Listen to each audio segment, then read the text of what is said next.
सदाशिवं भजाम्यहं श्री शिवाय नमस्तुभ्यं। बंधुजनों, भक्तजनों, आप सभी का ब्रह्म देव कन्या चैनल पर बहुत बहुत स्वागत है। सावन मास में शिव महापुराण की महिमा सुनना सभी तरह के पुण्य फल देने वाला है। आपके जीवन में जो भी बाधाएं हैं, जो भी समस्याएं हैं, उन सभी का समाधान इस शिव पुराण महात्म्य कथा सुनने से हो जाएगा। बंधुजनों, भक्तजनों, यदि आप इस कथा महात्म्य को ध्यान पूर्वक एकाग्रचित होकर सुनते हैं या शेयर करके किसी और को भी सुनाते हैं, आपके जीवन में सुख, शांति और समृद्धि होगा। भगवान महाकाल, महाकालेश्वर शिव जी, महादेव आपकी सभी दुखों का, सभी समस्याओं का अंत करेंगे। तो भक्तजनों, बंधुजनों, चलिए शिव महापुराण की कथा शुरू करते हैं। आज हम शिव महापुराण के श्री रुद्र संहिता चतुर्थ खंड के 9वें अध्याय का रसपान करेंगे, कथा सुनेंगे। तो भक्तों, चलिए कथा शुरू करते हैं। बोलिए ओम नमः शिवाय, ओम नमः शिवाय, ओम नमः शिवाय। ब्रह्मा जी बोले, नारद, इस प्रकार देवताओं और दानवों में बड़ा विनाशकारी युद्ध होने लगा। तारकासुर ने अपनी विशेष शक्ति चलाकर इंद्रदेव को घायल कर दिया। इसी प्रकार दानवों की सेना के वीर और बलवान राक्षसों ने देवताओं की सेना को बहुत बड़ा नुकसान पहुंचाया। उन्होंने कई लोकपालों को युद्ध में हरा दिया और देवगणों को मार मार कर भगाने लगे। असुर सैनिकों को देवताओं पर हावी होते देखकर असुर खुशी से झूम उठे और भयंकर गर्जना करने लगे। तब देवताओं की ओर से लड़ रहे वीरभद्र क्रोधित होकर तारकासुर के निकट पहुंचे। असुरों ने वीरभद्र को चारों ओर से घेर लिया। उन्होंने परस्पर पाश, खड्ग, फरसा, पट्टिश आदि आयुधों का प्रयोग किया। देवता और असुर आपस में गुत्थम गुत्था होकर लड़ने लगे। तभी देवताओं की ओर से वीरभद्र तारकासुर से लड़ने लगे। वीरभद्र ने पूरी शक्ति से तारकासुर पर आक्रमण किया और उसको त्रिशूल के प्रहार से घायल कर दिया। घायल होकर तारक जमीन पर गिर पड़ा, परंतु अगले ही पल उसने स्वयं को संभाल लिया और पुनः खड़े होकर वीरभद्र से युद्ध करने लगा। महाकौतुकी तारक ने भीषण मार से वीरभद्र को घायल करके वहां से भगा दिया। तत्पश्चात उसने वहां युद्ध कर रहे देवताओं को अपने क्रोध का निशाना बनाया। तारकासुर देवताओं पर अपने बाणों की वर्षात करने लगा। तारकासुर के इस अनायास बाणों की वर्षा से देवता भयभीत हो गए। तब स्वयं श्री हरि विष्णु तारकासुर से लड़ने के लिए आए। श्री हरि विष्णु ने गदा से तारकासुर पर ज्यों ही आक्रमण किया, उसने विषित्व बाण मारकर उसके 2 टुकड़े कर दिए। तब क्रोधित होकर श्री हरि विष्णु जी ने शारंग धनुष उठाया और तारक को मारने के लिए बढ़े। तभी तारकासुर ने प्रहार करके उन्हें गिरा दिया। तो श्री हरि विष्णु ने गुस्से से सुदर्शन चक्र चला दिया। नारद, तब मैंने कुमार कार्तिकेय के पास जाकर उनसे कहा कि मेरे दिए हुए वरदान के अनुसार तारकासुर का वध आपके हाथों ही होगा, इसलिए कोई भी देवता तारकासुर का कुछ भी बिगाड़ नहीं सकता। यह सुनकर कार्तिकेय रथ से नीचे उतर गए और पैदल ही तारकासुर को मारने के लिए दौड़े। उनके हाथ में उनकी शक्ति थी जो लपटों के समान चमकती हुई उल्का की तरह लग रही थी। 6 मुख वाले कार्तिकेय को देखकर तारकासुर बोला, देवताओं, क्या यही बालक है तुम्हारा वीर पराक्रमी कुमार जो शत्रुओं का पल में विनाश कर देता है? यह कहकर तारकासुर जोर से अट्टास करने लगा और बोला कि इस बालक के साथ तुम सभी को मार दूंगा। तुम इस बालक को मेरे हाथों हत्या करवाओगे।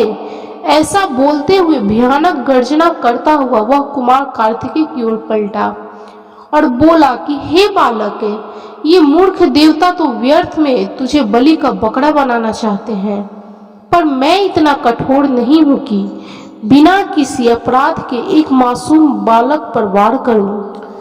इसलिए तू जा, भाग जा, मैं तेरे प्राणों को छोड़ देता हूँ। देवराज इंद्र और भगवान श्री हरि विष्णु की निंदा करने से तारकासुर द्वारा कमाया गया तपस्या का सारा पुण्य नष्ट हो गया था। तभी इंद्र ने उस पर वज्र का प्रहार किया, जिससे वह धरती पर गिर पड़ा। तब कुछ ही देर में तारकासुर पूरे उत्साह के साथ पुनः उठ खड़ा हुआ और अपने भीषण प्रहार से उसने देवराज इंद्र को घायल कर दिया और उन पर अपने पैर का प्रहार किया। यह देखकर देवता भयभीत हो गए और इधर उधर भागने लगे। तभी श्री हरि विष्णु ने इस स्थिति को संभालने के लिए तारकासुर पर अपना सुदर्शन चक्र चला दिया। चक्र ने तारकासुर को धराशायी कर दिया, परंतु तारकासुर इतनी आसानी से हार मानने वाला नहीं था। वह अपनी पूरी शक्ति के साथ पुनः उठ खड़ा हो गया। तब उसने अपनी प्रचंड शक्ति हाथ में लेकर भगवान श्री हरि विष्णु को ललकारा और उन्हें अपने भीषण प्रहार से घायल कर दिया। श्री हरि विष्णु जी मूर्छित होकर पृथ्वी पर गिर पड़े। वहां का यह दृश्य देखकर सभी देवताओं में कोहराम मच गया। सब अपने प्राणों की रक्षा करने के लिए इधर उधर भागने लगे। सारी सेना तीतर बीतर होने लगी। यह देख वीरभद्र ने तारकासुर पर आक्रमण किया। उसने त्रिशूल उठाया और तारकासुर पर वार किया, जिससे तारकासुर भूमि पर गिर पड़ा। किंतु उसी क्षण उठकर उसने वीरभद्र को भी अपनी शक्ति से घायल करके मूर्छित कर दिया और जोर जोर से हंसने लगा। ब्रह्मा जी बोले, नारद, यह सब देखकर कुमार कार्तिकेय को तारकासुर पर बड़ा क्रोध आया और वे अपने पिता भगवान शिव के श्री चरणों का स्मरण कर अपने असंख्य गणों को साथ लेकर तारकासुर को मारने के लिए आगे बढ़े। यह देखकर सभी देवताओं में उत्साह की एक लहर दौड़ गई।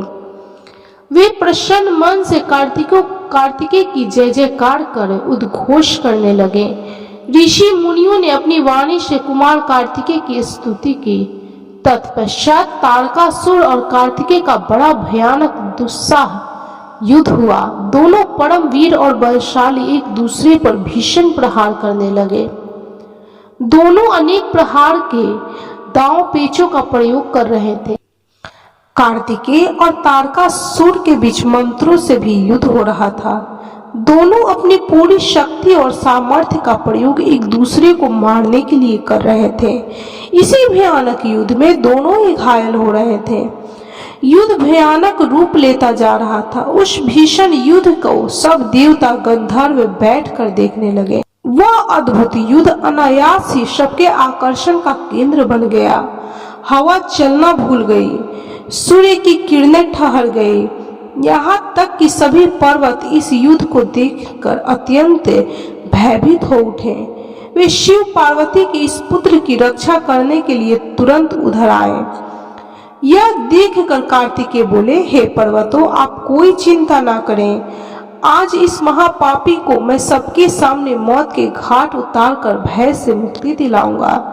जब कार्तिकेय पर्वतों से बात करने में मग्न थे, उसी समय तारक ने अपनी शक्ति हाथ में लेकर उन पर धावा बोल दिया।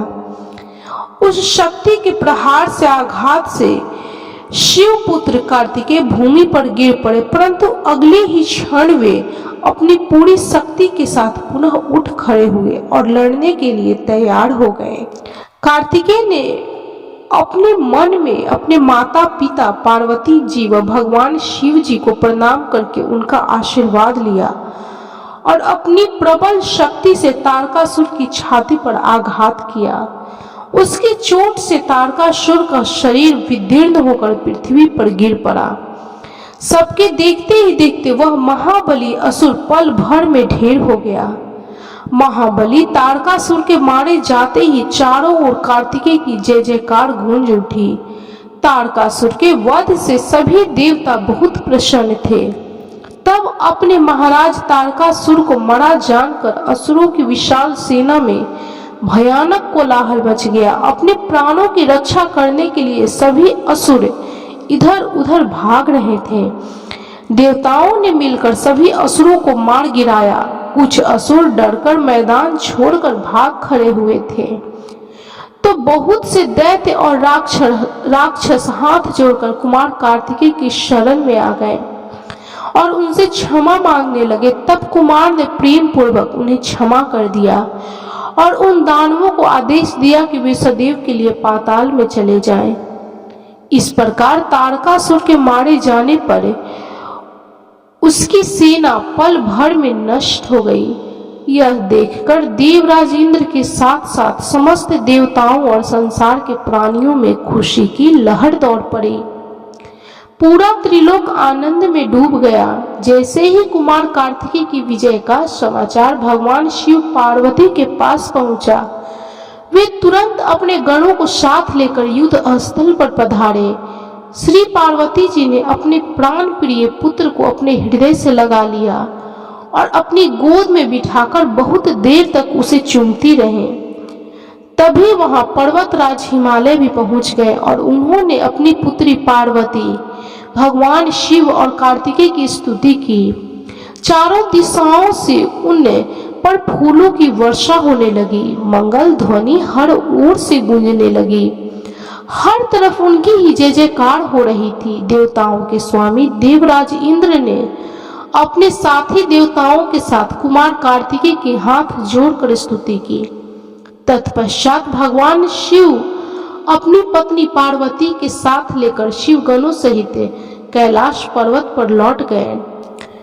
इस प्रकार शिव महापुराण के श्री रुद्र संहिता चतुर्थ खंड के 10वें अध्याय तक की कथा संपन्न हुई। तो बोलिए कर्पूर गौरम करुणावतारम संसार सारम भुजगेंद्र हारम सदा वसंतम हृदयारविंदे भवम भवानी सहितम नमामि। ओम नमः शिवाय, ओम नमः शिवाय, ओम नमः शिवाय। आप भी इस शिव भक्ति की कथा अवश्य सुने। इस कथा को सुनने से आपके मन की जो भी मनोरथें होंगी भगवान पूर्ण करेंगे। आपके जीवन की सभी समस्याओं का भगवान शिव महाकालेश्वर समाधान करेंगे। तो बोलिए कर्पूर गौरम करुणावतारम संसार सारम भुजगेंद्र हारम सदा वसंतम हृदयारविंदे भवम भवानी सहितम नमामि। ओम नमः शिवाय, ओम नमः शिवाय, ओम नमः शिवाय। भक्तजनों, बंधुजनों, यदि आपको शिव महापुराण की यह कथा अच्छी लगी हो तो कृपया वीडियो को लाइक, शेयर और सब्सक्राइब जरूर करें और कमेंट में हर हर महादेव, ओम नमः शिवाय, जय महाकाल जरूर लिखें।